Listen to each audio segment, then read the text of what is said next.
G'day folks, it's Jimmy here from the Hard Rock Show, and I'm trying something a little different today. Bit of an idea that I've had to do a bit of news, bit of metal news and rock news and stuff like that, and I thought I'd try it. We'll see how this goes. It might become a regular thing, it might not. We'll see. Let's go!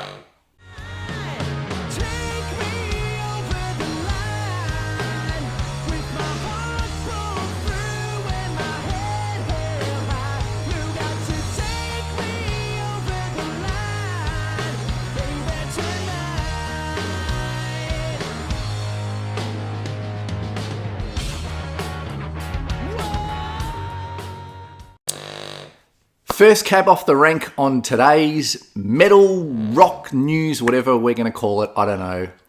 Sebastian Bach. Sebastian Bach has announced that he is going to perform the entire Skid Row debut album on a 30th anniversary tour.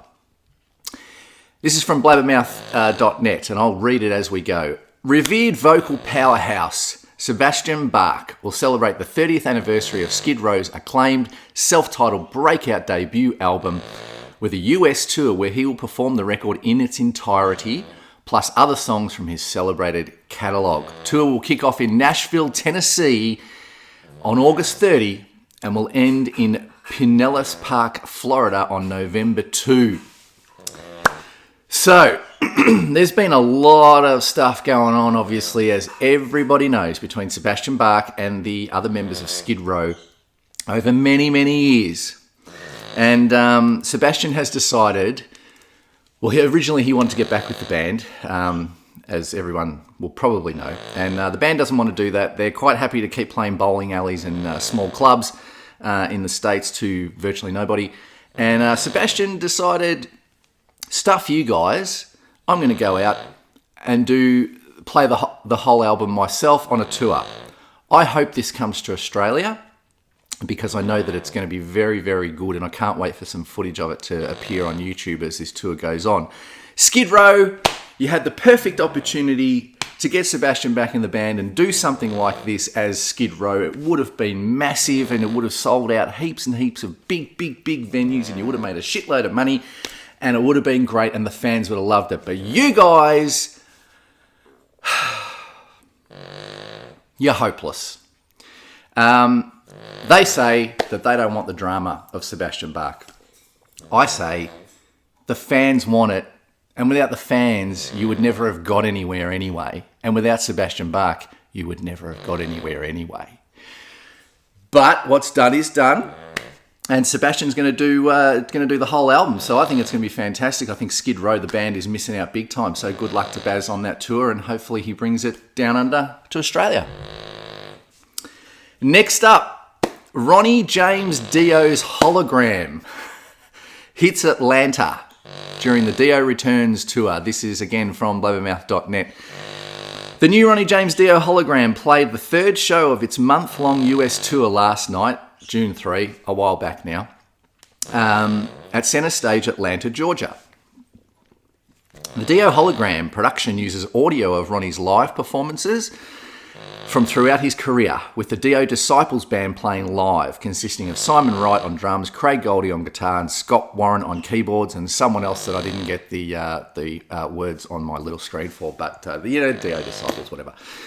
All right, a Dio Hologram. Look, this is just my opinion. I'm reading the news, so I'll give you my opinion. I wouldn't cross the road to see a hologram of a dead rock star. I don't know why we need to do it, but Wendy Dio, who of course is Ronnie's wife, has had the idea, and obviously the Dio Disciples, the guys in the band, have supported it and want to do it. And look, maybe it looks great.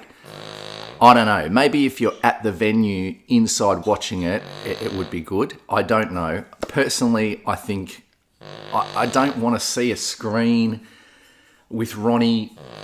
It's just creepy and eerie, and I don't understand it. And I would not go and see it, but it's happening. There's a US tour.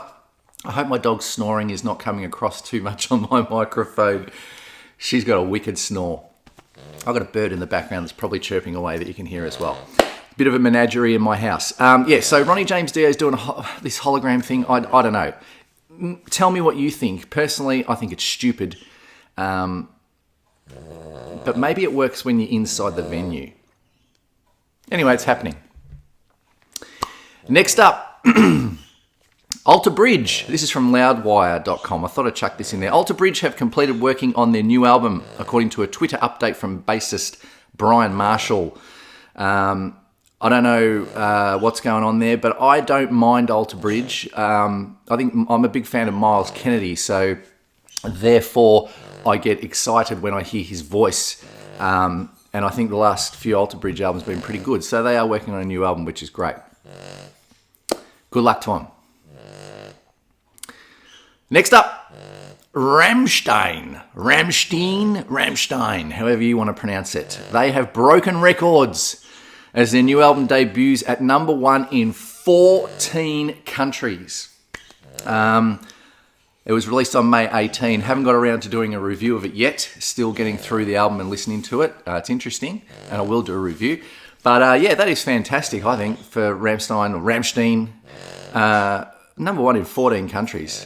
It's not a bad bloody effort. You know, everyone out there watching this will know what Rammstein sounds like. You know, that industrial, angry German metal with the voice that's just deep, almost speaking voice, and that real, you know what I mean. So to get that to debut at number 1 in 14 countries is a pretty bloody good thing, I reckon. And in the last bit of news for today, Corey Taylor. Good old Corey Taylor. He of Slipknot fame, and what's the other band he's in? I can't remember. It's too early in the morning for me to remember. But anyway, Corey Taylor, everyone knows who Corey Taylor is. Corey Taylor has tweeted that he blew out his left testicle while singing the high notes for 80s glam metalers, Dokken. So apparently Corey has been warming up and doing some singing and stuff, getting ready for whatever it was he was doing. And he decided to sing some Dokken songs, and some of the Dokken songs can be quite high vocally. And apparently he blew out his testicle. Posting on Twitter, the Slipknot vocalist said, "Working on my 87 Dokken high notes this morning. Fucked around and blew out the left testicle. Careful on re-entry, kids." That is a very interesting situation, Corey Taylor, blowing out your left testicle. I hope you're okay, my friend. That could be very, very painful. Dokken, high notes, Dokken, I suppose, yeah. You've got to be careful when you're singing, kids. Even in the shower or, in the kitchen making breakfast or something like that, if you go too high, as a male, if you go too high, you could blow it out. And that can be really nasty, end up in hospital and all sorts of things. So, best wishes for Corey Taylor and his left testicle. I hope it's okay.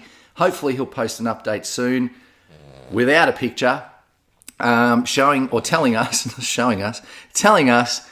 that his left testicle is okay and he can continue being the mask in Slipknot. I would hate for it to ruin his career. Interesting story. Very, very interesting story. If you're if you used to be on Blabbermouth when it was just on the internet before it got on social media, there was a story on there one day about Scott Weiland drinking orange juice, and that made the headlines. I don't know why, and it's always stuck in my head, that story. It ended up being a person that called themselves Scott Weiland's Orange Juice on Blabbermouth. They were the great days of Blabbermouth. Kind of gone to shit now. But anyway, so yes, that's the news for this week. Let me know if you like this. I'll keep doing it. Maybe you haven't been able to see all these stories on social media during the last week or so. So that's the plan, is to sort of cover some of this stuff off for people that haven't caught up. So yeah, let me know if you like it. If you like it, I'll keep doing it. If you think it sucks, I won't. So that's the news. Thanks for tuning in. More stuff always happening soon. Have a lovely day. See ya!